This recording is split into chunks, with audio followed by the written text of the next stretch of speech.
সুন্দরবনের কুখ্যাত ডাকাত ছোট সুমন বাহিনীর সেকেন্ড ইন কমান্ডকে অস্ত্র ও গোলাবারুদ সহ আটক করেছে কোস্ট গার্ড।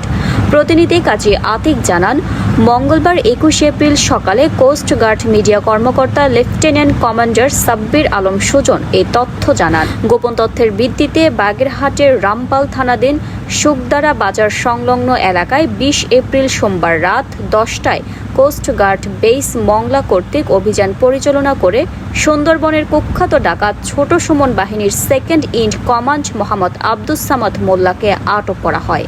পরবর্তীতে আটককৃত ডাকাতের তথ্যের ভিত্তিতে ২১ এপ্রিল মধ্যরাত ২টায় মংলা থানাধীন সুন্দরবনের নন্দনবালা খাল সংলগ্ন এলাকায় হতে একটি একনলা বন্দুক, একটি ইয়ারগান ও ২ রাউন্ড তাজা কার্তুজ উদ্ধার করা হয়। আটককৃত ডাকাত এবং আব্দুস সালাম মোল্লা বাগেরহাট জেলার রামপাল থানার বাসিন্দা।